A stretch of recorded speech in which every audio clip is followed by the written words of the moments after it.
Inspirational. Powerfully refining. And unapologetically controversial. Conversations with the Royal Empress. The entire world knows the secret of who you are. Now is the time to step into your queendom and become the Royal Empress that you're meant to be. One woman at a time. Conversations with the Royal Empress. Now Akila, she's the analytical Empress. Akima, she's the Empress that will challenge you. And Lakashay Nadira, she's the Empress who tells it like it is. Now, straighten up your crown and be elevated through conversations. Conversations with the Royal Empress.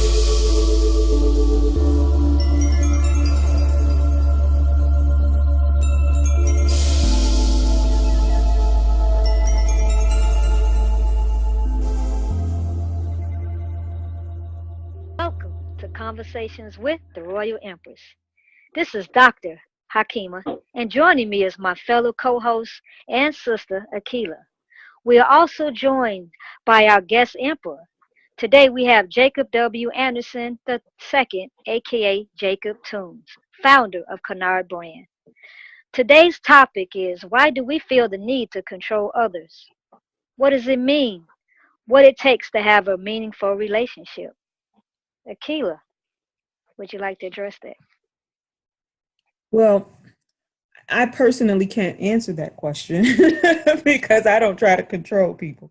But I think that it's an interesting topic because you hear about people trying to control others all the time. And what does that look like? And what does a healthy relationship look like? And when we were talking before, I had mentioned that when we first meet someone, 9 times out of 10, I think people introduce you to their representative. And we have this. Say that again. No, say that again. I'm saying that I feel like people usually 9 times out of 10, you meet a person's representative. Ooh, that's deep. And because you meet the person's representative, everyone puts on a good face initially. And I think part of the problem that we have is that we have to learn how to see beyond the representative to really see into who someone else is and start to understand that you can't do that right away. And many of us get into these quickie relationships, or we have these whirlwind romances because we see TV and we think, oh my God, this person just sweeps me off my feet. And so we have this fairy tale image, I think, of what we feel people should be, or what a romance is supposed to be. And so I was reading an article in Psychology Today, and it talked about how people are groomed for abuse. And one of the things that the article said was that violent and controlling relationships begin with overwhelming attention, sweet words, and gifts that make future victims close their eyes to the red flags that indicate potential abuse. And again, that's a representative. That's not who they really are.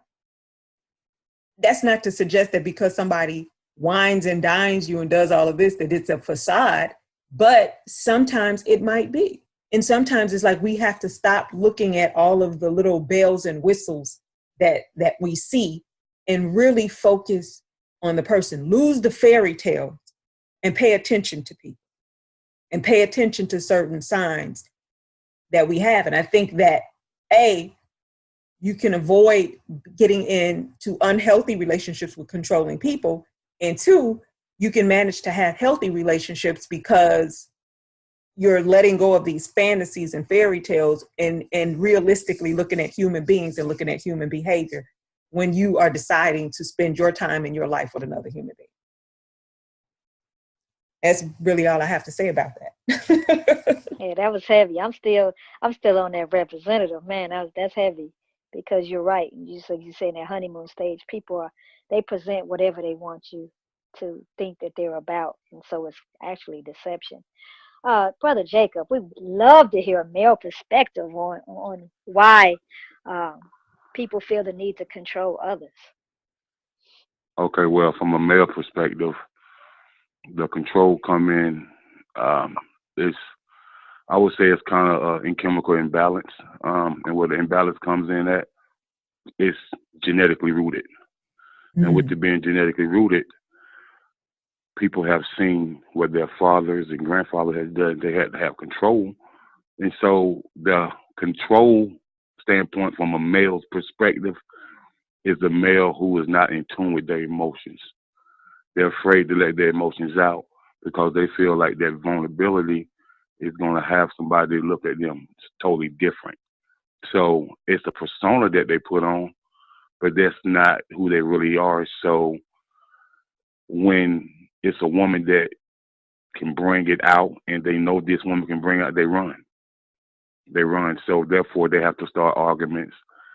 They have to be right about everything, and they never take the time to listen. So I feel like when a person think they're in control all the time, I think you just allow them to speak.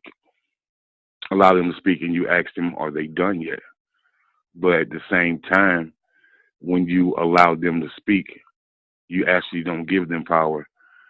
You have the power because your intellect is going to overpower what they're saying. Because a lot of times, people that think they have to be in control is just because they don't understand who they are.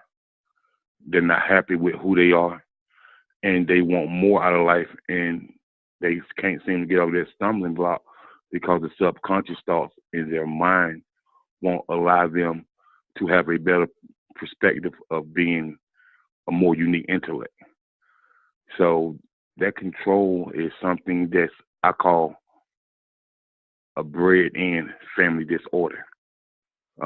It's a form of depression because you have to be in control to make yourself feel like you're somebody that you're really not, but you're really hurting inside, and you're just running from the pain for years and years and years. So people that need to be in control all the time, it's a form of depression.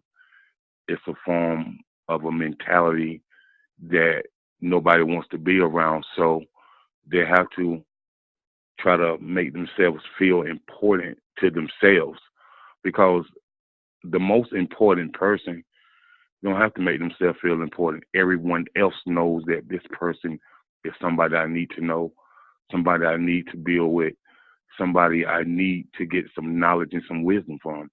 So those individuals have something genetically that has them kind of stuck, and it stagnates their process to become a unique individual. And some of them get over it, but it takes them years, and some never get over it because they don't have what we call a listening ear. The key to understanding knowledge and gaining wisdom is listening. And a lot of times, a woman is the best counselor a man can have. But a lot of my brothers fail to realize all they have to do is listen, evaluate, embrace, and elevate. That's all they have to do. So, you know, that's all liquor, no chaser right there. So, that's what I got to say about it. You borrowing my, that's all I have to say about that. That was my joke. Mm-hmm. Mm-hmm. That's all I got to say about that right there. Yeah, So, that was but right. That's my Forrest Gump impression, and that's all I have to say about that. right. Yeah, that was heavy though. It was heavy though. Yeah, because I never think about the fact that, I mean, obviously we know that there can be something psychological going on, and that Right. someone can have some type of chemical imbalance. But do you think that that's always the case when somebody is controlling? Because sometimes somebody is just completely insecure. It's And not always the case, yeah, but a male, a lot of males think they have to be superior over the woman. But when you understand who she is and why she was created, then the superior presence is only the wisdom that you gain from her. Because, a lot of people don't know that he means strength and her means wisdom. So if his wisdom involved when the female is speaking to you, that's a form of counseling. It's a form of a mental space that most men would never experience. And the ones that do, you can tell. You can tell by the way they walk, by the way they talk, by the way they conduct themselves with people. But, when I try to share this with my brothers, they look at me like I'm speaking Chinese arithmetic or like I speak French. So, but, you grow up, you learn, you read, you get taught by older people, you share and you build with females. I'm the type of person, I like to pick a female's brain apart. I like to see how deep her intellect really runs, because the romantic side of her intellect is just it's something so out of the ordinary, so deep. It just takes you to a whole new destination, and you feel like you're walking on water, for real, for real. All right, okay. Now let me read what the PsychCentral.com had to say. I'm like you, Akila. I like to read all these psychology journals, websites, everything on psychology I love to read. And there was something interesting that they shared about the person that feels the need to control. And it's like 5 points or 5 factors that they listed. And one was the inability to control themselves. So if I can't control myself, I'm going to try what I can to control you. Another thing is they like the opportunity of pushing somebody's buttons to get emotional reaction so that they can exploit that person's weaknesses. Another factor was abandonment issues. The next one was feel insecure in a relationship. I think you touched on that. You touched on that, Jacob, when you were talking about the example of some brothers feeling don't want to feel vulnerable in a relationship, and when they do, right, they want to jet. So you mentioned that, and then the last thing that was listed on there was possible narcissist, that they are possibly a narcissist, and that was on their July 8th, 2018 article of the 5 factors on of a control freak. So you touched on quite a bit of those, Jacob. Grateful for the male perspective that you're bringing, because that's something, that insight that I didn't have, like what would make a man want to control a woman. And it's not to say that control is only administered by a man. Women can be controlling as well. But it is interesting for you to give that male perspective of how some men feel that they need to be superior over their women. I guess that goes to, if they don't feel superior and they feel like they're losing control, they have to regain that control, and that can ultimately lead to abuse or even violence. So. Right.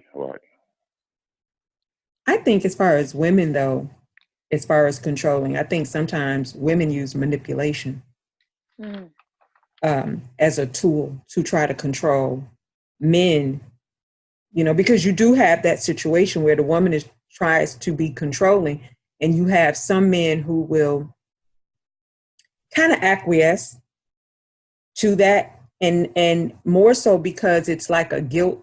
Like, I think that women try to play on a man's, trying to make him feel guilty, trying to manipulate, trying to put herself as the victim and feeling very vulnerable because of what maybe, telling you about what other men have done.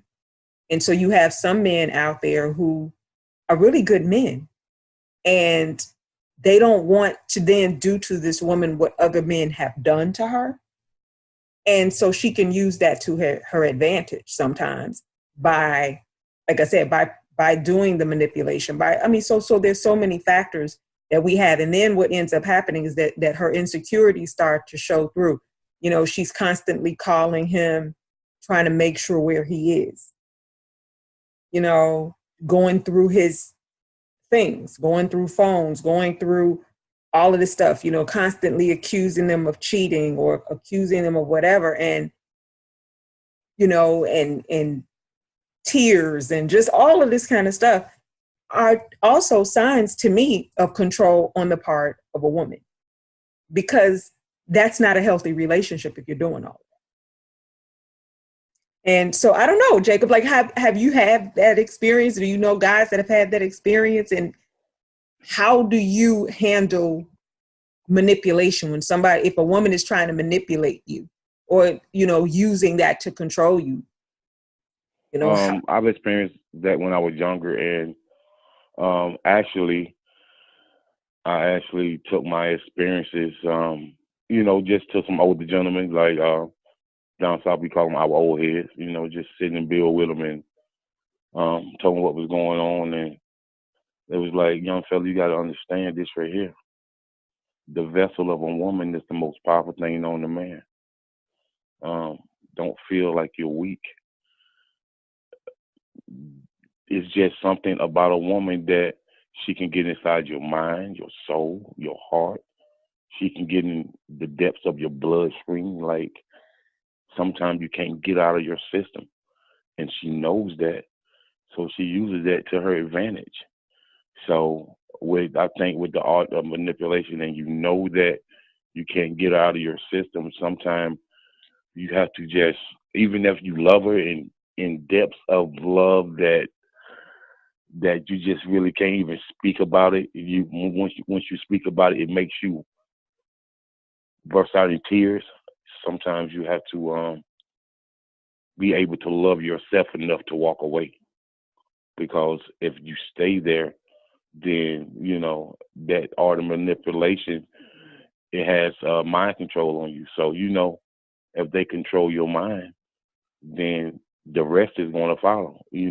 Once they control your mind, the rest of you are just counterparts that's going to follow. So you got to be very careful with who you deal with, who you let in your space, who you let in your ear, because some people are just what you said. They are manipulative people, and they have elevated that game to the highest capacity that they can. And it's some people out here that is sure enough slick with it, and they know it, but they might appear not to be. They can appear to be the most genuine person in the world, but as we say, people got all type of faces.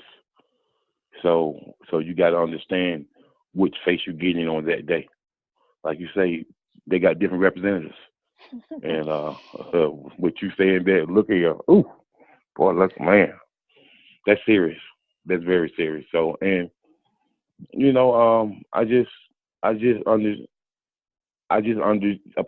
lot of people don't understand who they are.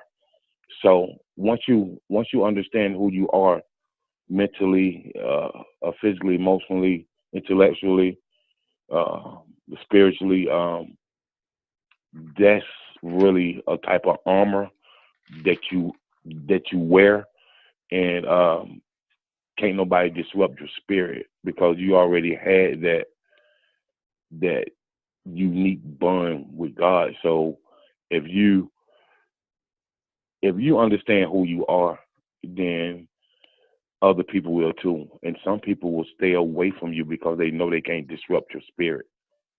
So if they feel like they can disrupt it 2-3%, then there's some type of leeway that they can go a little further. So just got to be very, very careful. Just you got to see, as my granny used to say, you can't walk around on this earth with your eyes glued shut, because you'll be running nowhere fast. As I'm listening to you, I'm thinking, how do we get to know ourselves, though? Because so many of us, because you said, like, you got to know yourself. And I mean, that sounds great, but I could listen to, and it's like, okay, I think I know myself, but what does that really mean? Like, how do I really get inside where I know myself well enough that another person can't come in and shake the foundation of who I am? Well, with you, and I'm gonna say this just to say that I know that you deal with my sister. So therefore, with you being like a sister to my sister Hakima, that says something about your character. So with that being said, I think you as a divine queen yourself, I think that you should know yourself emotionally. And I know that just by what I see you post and just by the conversations that you're presenting, on this call right here, I think that spiritually you're in tune with who you are. And I But am. I And think my question was really for people that are listening that have that question for you. right, 'Cause, right, yeah, I right. know Well, me. well, they, right. Well, I think that not. She said, "I know me, baby boy. Don't play with that." I know that's right. I know that's right. I know that's right. Hey, I ain't mad with you. I know that's right. But I think as far as people in general, people have to really dig deep to know themselves emotionally. Know what their emotions can't take, know what it can take, know how much they can bear, how much they can't bear. And then like I don't think that you will fully even know who you are emotionally if you don't know who you are spiritually. I think everything starts with knowing exactly who you are spiritually and um, just finding yourself spiritually. Like, because a lot of people walk through life and they're not spiritually rooted at all. They don't understand what that is. So when you don't understand, when you don't try to find out, when you just going through this journey, and if something is always bothering you and you always angry about something, depressed about something, you need to get in tune with who you are spiritually, because you can carry that hurt, that pain, and carry that bad spirit around for so long till it just becomes a way of life, and that's the most. Oh wow, it's awful. You just you don't want that to be on, because that vibe and that persona, it comes off on people, and a person that's in tune with who they are spiritually, they try to stay away from those type of people. It's just because like you don't want them bad vibes on you, you know. But I think that those type of people, you can have a conversation with them, try to encourage them, and you can tell what a person mentality is in the first 5 minutes of the conversation. If I'm turned off by a conversation, I just I step off. All right, man. I'll talk to you soon. Take care of yourself. Hey, bro, be blessed. But but in the back of my mind, I'm like, I'm gonna talk to this brother on another day where we can sit down and have a real unique intellectual conversation, and I'm gonna see how much he will allow his mind to open. And if they don't allow their mind to open, I just continue to keep it moving and keep them in prayer. Point blank. Period. Mm, that's deep. There's in the Holy Quran make reference to the fulcrum, which is that piece on the scale that that is moved to balance out both sides of the scale. Right. God is their fulcrum. And when people's life is in balance and their behavior is in balance, it's because they don't make him the center of their universe, the center of their life.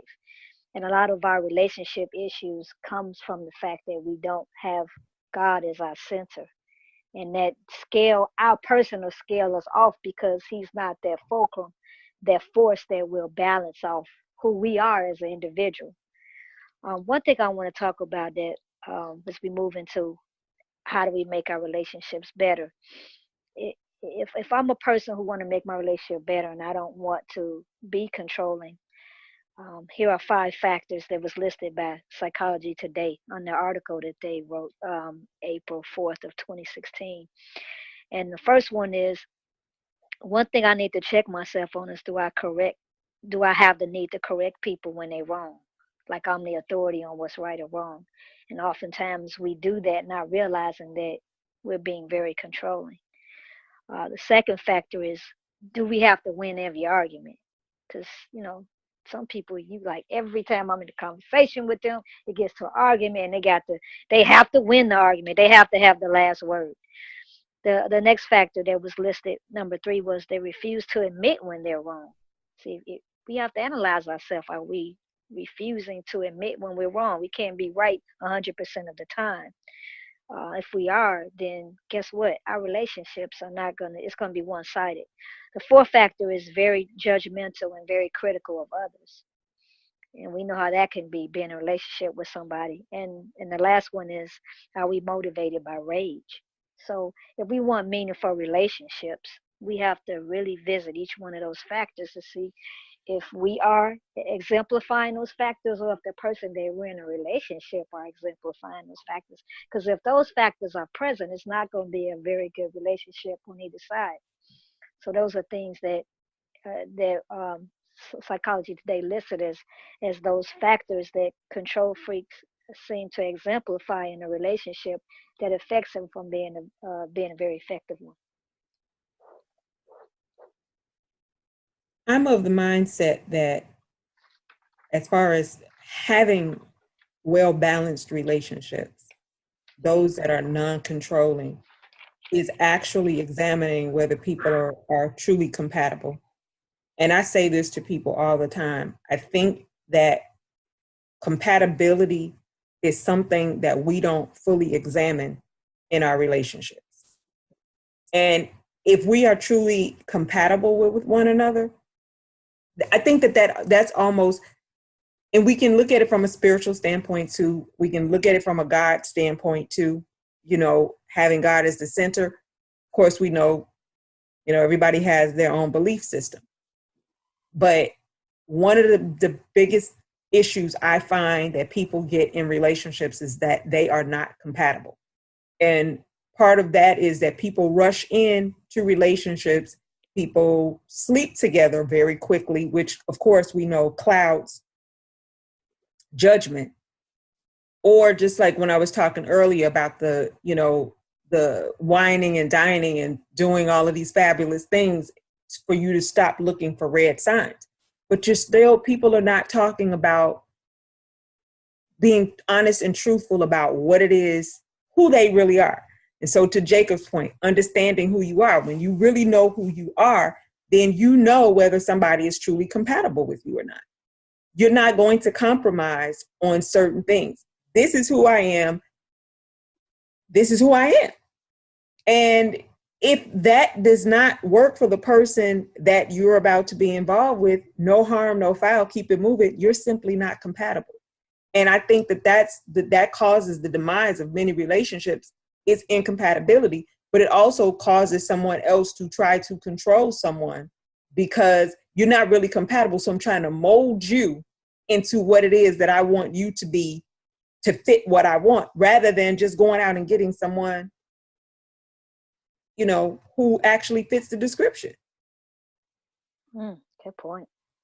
But we do. I think we undervalue compatibility, and we really do not talk, and we're really not having honest conversations with ourselves. But you also have to be very careful when you got that controlling person or that person who's coming in with their representative, because they still may try to tell you every little thing that you want to hear, and they are sitting there. So if I say, oh, well, I like this. Oh, me too. They like everything you like. I mean, you got to, it's like, oh, now. Coming to America, huh? What do you like? Right. Whatever you like. That's definitely a red flag. No. Yes. So even though if we got 10 things, we should, at least one thing should not be the same. When you're finding that perfect person is like, man, maybe you're too perfect. But I also think that there is a spiritual connection that we have with other human beings. And you just know. You just really know. Not that fake stuff where it's like you're lonely and it feels right now. Or they got you feeling hot and bothered.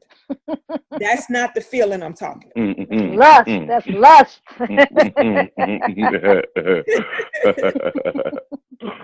No doubt.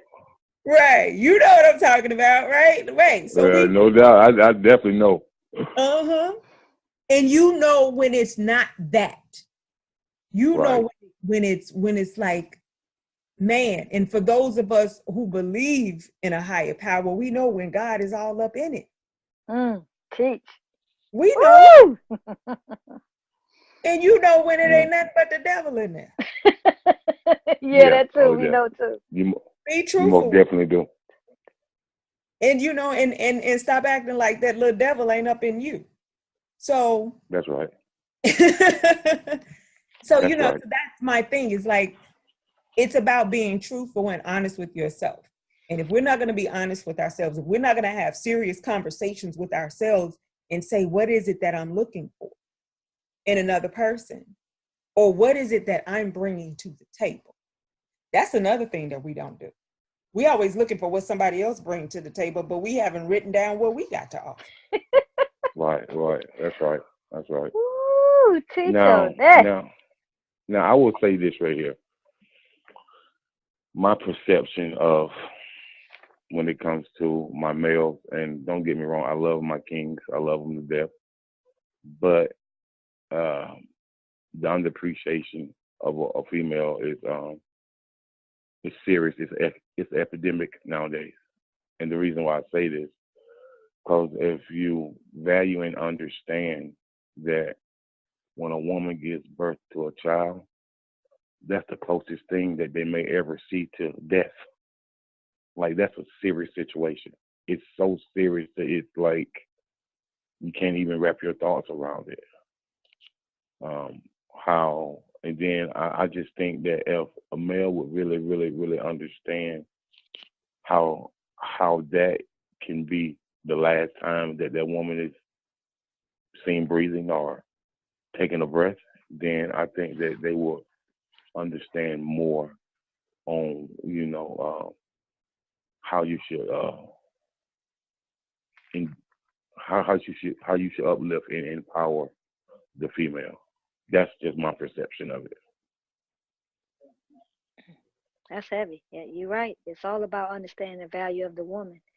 And the most important thing is for the woman to understand her value. And like you said, Akila, what am I bringing to the table? We don't know what the other person's bringing to the table, and we sure as hell not aware of what we're bringing to the table. Let me move to our challenges. Um, for the person who needs to stop controlling others, here's my challenges. You need to live and let live. You cannot control somebody else. You gotta let them be. You didn't create them, Right. so therefore you can't control them. And another thing they need to do is address the insecurities within self. There are some insecurities that you have if you feel you need to control others. You need to address that. The next thing you need to do is address your trust issues. You got serious trust issues if you're worried about somebody abandoning you. You got a lot that you have to bring to the table. And if a person don't see you for who you are, the hell with them. Let them go. Let them walk. Be comfortable with who you are and what you bring to the table, and understand that someone has a prize when they have you. You don't need to control them. They're not a robot. They're not a puppet. You're not going to get a fulfilling relationship by controlling everyone. You'll never get the beauty of that person.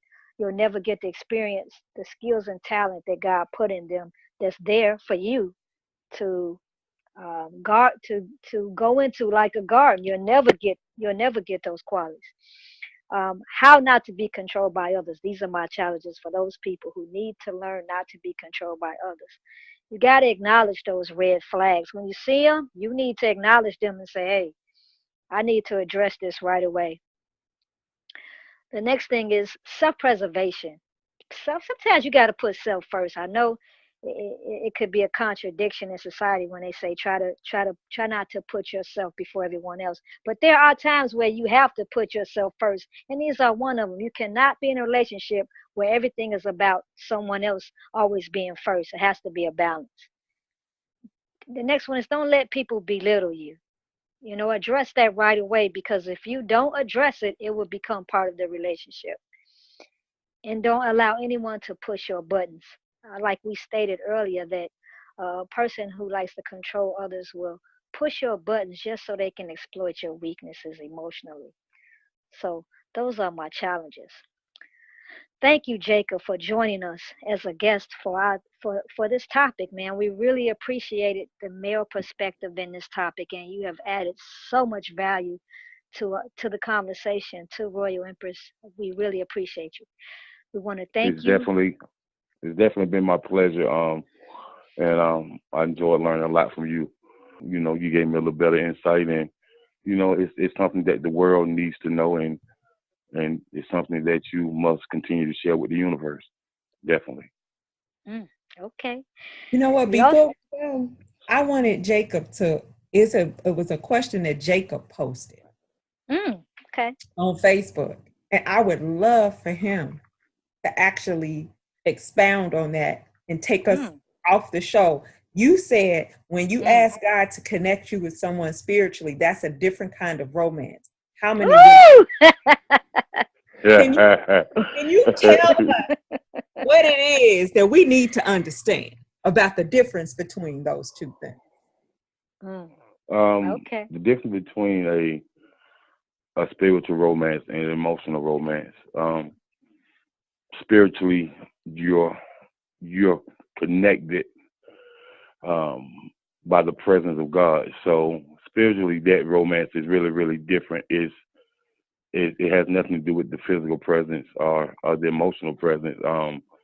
You know, if you with somebody that you can study with, you know, and you can understand their value of the spirituality, and you can really understand where they're coming from and what purpose they have and how they've grown from this point spiritually to that point.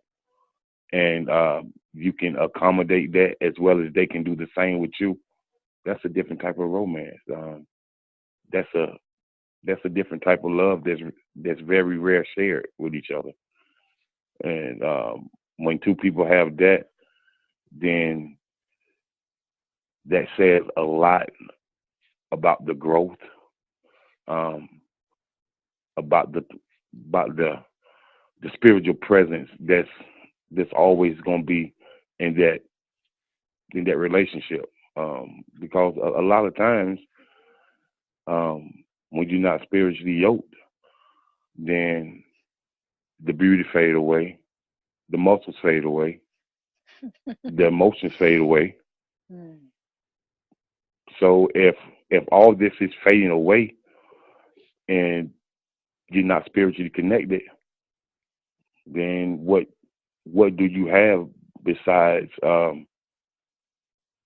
lust and bedroom boom? Hey, the bedroom boom, he said. Okay. You got a whole new name. It's Pastor Jacob Tunez, because you've been teaching today, brother. You've been teaching today, my brother. We're gonna have so many women DMing us. They're gonna be all in our direct message box. They're gonna be saying, "Who is Jacob again? How do I get in contact with him?" Yeah, right. We're gonna be getting all kind of questions because you've been sticking to the soul of the sisters today. But well, surely appreciate you, my brother. Yeah, definitely appreciate I try my best. I try my best and enlighten and try to uplift and empower. So, you know, I appreciate you guys having me. Appreciate you. You'll be back. Don't worry. Emperor. All right. Emperor Jacob Tunez will be back. Okay, I want to say to our Royal Empress listeners, thank you for listening to today's topic. And we look forward to you joining us next week with Conversations with the Royal Empress.